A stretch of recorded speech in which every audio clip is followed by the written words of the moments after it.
Okay, there we go. I always think it looks so dark. It always is kind of dark. I forgot to make sure everything was adjusted, because I'm using a laptop, and so sometimes I got to open it up, get it in the right. So you can see how my light's up here. And I didn't turn on my light right there. I forgot it. Oh well.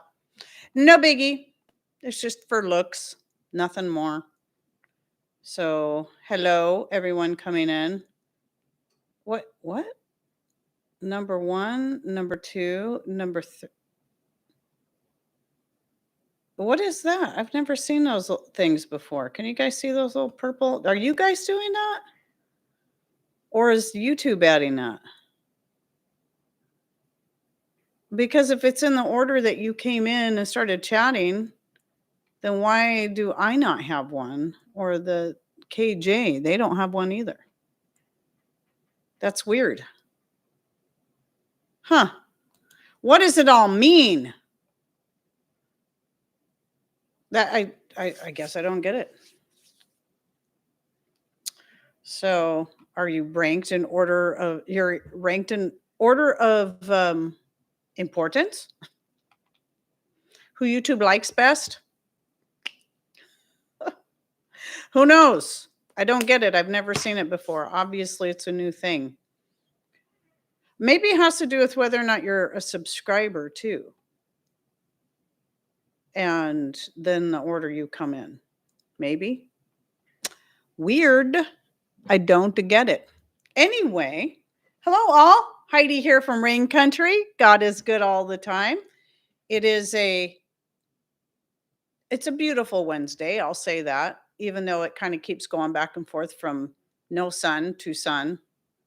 It's cloudy, but it's not solid cloud. We'll just put it that way. It's nice though. It's a nice temperature. It's not too cold, not too hot. So, well, Karen Smith also says number 3. I don't get it. That is weird. I can't see them, but Tyler was talking about crowns earning points, something like that. So you can't see them? Can anyone else see them? Because it shows Tammy Hill with 1, says number 1. Deb says number 2. Linda says number 3. Karen Smith also says number 3.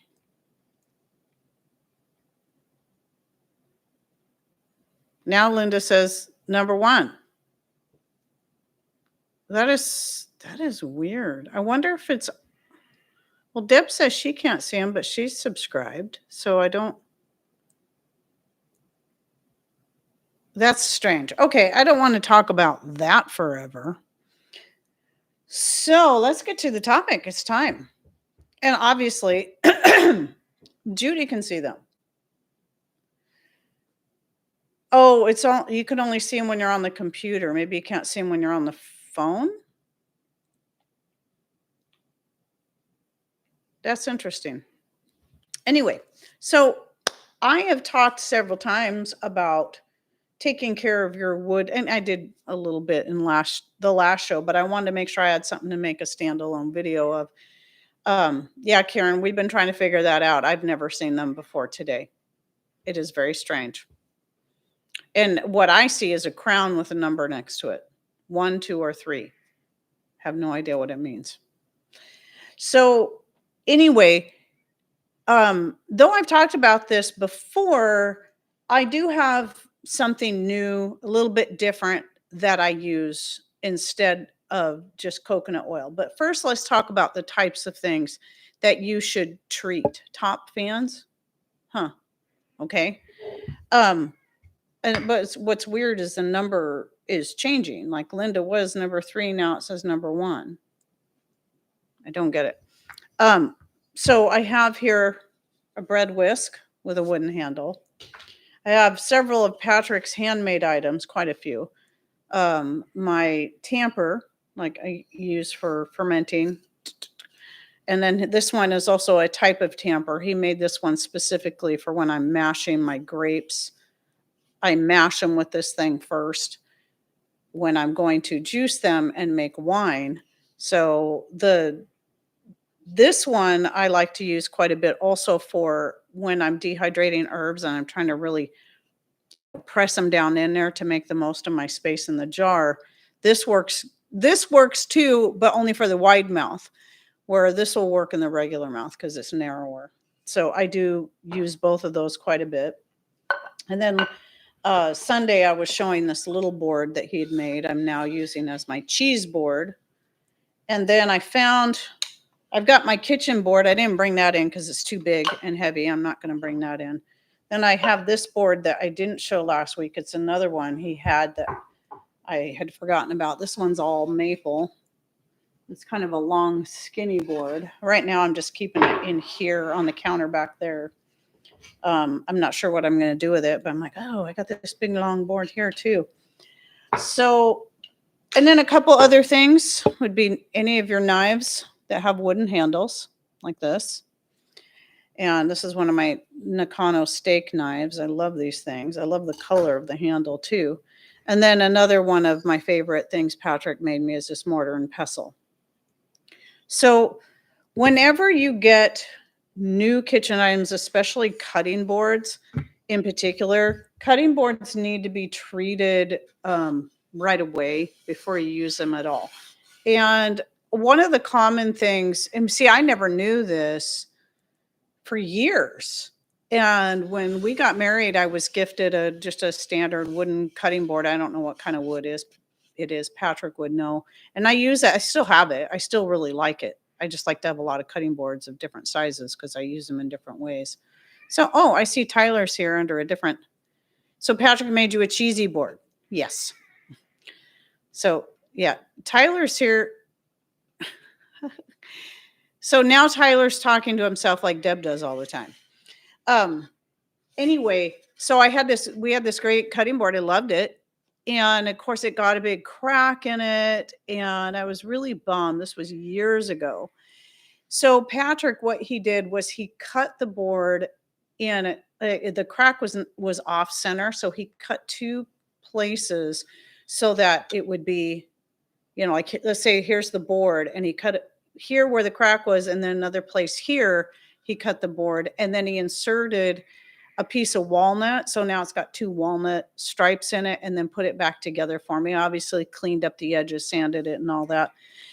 And then I learned that when you keep your wooden, your cutting boards treated, they are far less likely to crack like that. And so I was like, oh, and then I learned all about, treating a cutting board when you first get it. And one of the things that you can do, but it's expensive, is they charge a lot of money for food grade mineral oil. And that's what's recommended for your cutting boards. And I say, wrong. I'm not saying you can't use it, but what I'm saying, there's no sense in paying high dollar for food grade mineral oil when you can use what's in your kitchen. As long as you're using a good oil that is one that is far less likely to go rancid, you shouldn't have any problems. So I was using coconut oil for a long time, and it's still a great option. And every now and then I'll still use it because I'll just grab whatever's closest if I'm in a hurry. The nice thing about coconut oil is because it is a little bit lighter weight, but a little heavier than some of your other liquid oils. It's going to absorb quite well. And so I still am going to recommend that when you first start treating your wood items for your kitchen. And you want it to absorb into the board. And so with the coconut oil, it's best to keep your board in a warm place. Like if I'm doing it in the wintertime, I'll go set it close to the wood stove. And then that really opens the pores up. And then I'll just melt the coconut oil, pour it over there and kind of rub it in a little bit and then just let it set. And when you go back sometime later, you'll notice it doesn't look greasy anymore because most of it has soaked into the board. Flip it over and repeat the process. Flip it over, repeat, flip it over, repeat, and keep doing that until it stops soaking up the oil, whichever kind of oil, diesel oil. Yeah, I don't think so. Not for your kitchen items, Tyler. But yeah, so you just keep doing that until it stops soaking up the oil, and then that's going to get deep into the pores, deep into the wood, and that's going to really, really protect it. It's going to make it far easier to clean as well.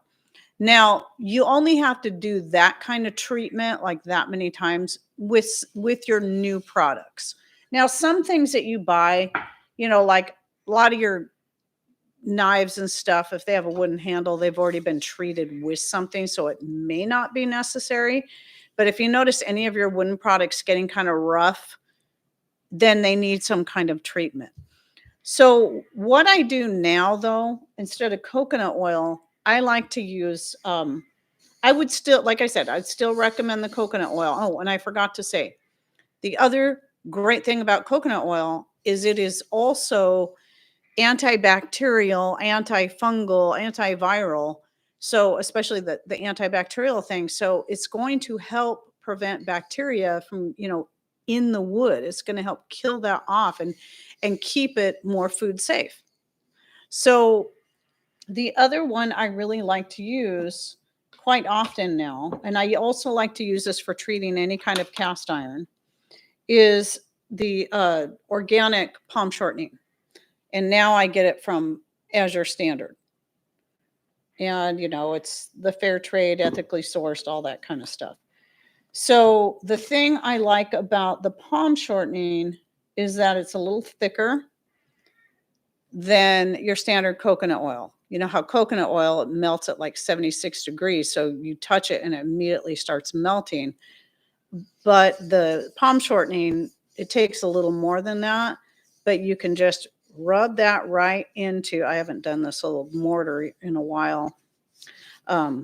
Just rub that right in there, and same thing, just let it set. You can, again, let it set in a warm place. It's summertime. You can always set it out in the sun, and the sun will warm it up, and it will help that whatever oil you're using to soak deeper into the wood. And then it also, the nice thing about it is it really brings out the character of the wood, the grains and all that. And this is maple as well. So this one, I believe, I don't know what all's in this. Pretty sure there's some maple, but that looks like walnut to me, because this has only had a couple of treatments and it's not that dark. Now, if you look at my chicken cutting board that I did not bring in here, I can't remember what wood he made that out of. It might have been alder from that when he took out that alder tree out front. That was a very light color when he first made it for me. But because of repeated treatments, it's almost the color of the walnut in this board I just held up. It's pretty dark. I should have brought it in here, but it's got bread on it right now. I didn't feel like bringing it in. And so then what I do is that whenever I feel like my, like this needs it quite often because it's my bread whisk. And so it gets washed a lot. And then I try to remember to just put just a light coating on it every time I use it. And especially that kitchen board, the big one that Patrick made out of all those, the walnut, the fir, the yew wood. I think there was 4 different woods he used in that. That gets treated after every time I do anything where I'm rolling stuff out, whether it be my bread, my pie crust, my crackers, my tortillas, anything where I'm going to roll it out. And then you got to kind of scrub it a little bit to get all the dough off of there. Then I wipe it down really good after I get all that off. And then I wipe it down really good. I let it dry. And then I'll take some of my palm shortening and rub it in all around. And then every so often, I will also flip the board, and just like I just recently did it. I hadn't flipped it in a long time. So I thought, it's time for me to flip this board. So I'll flip the board, clean it off really good, and treat that side. And before I roll anything out on it, I also make sure to put a little bit more. And it can be either the palm shortening, coconut oil, or even butter just before I go to roll anything out. And what that does is it helps prevent it from sticking so much and makes it easier to clean off. And as long as it's food grade and safe, I mean, but again, coconut oil, palm shortening, even avocado oil are all good options. So I'm going to show this again so you can see it as a set, my mortar and pestle. I have a marble one, but then he also made me this one. So I have two.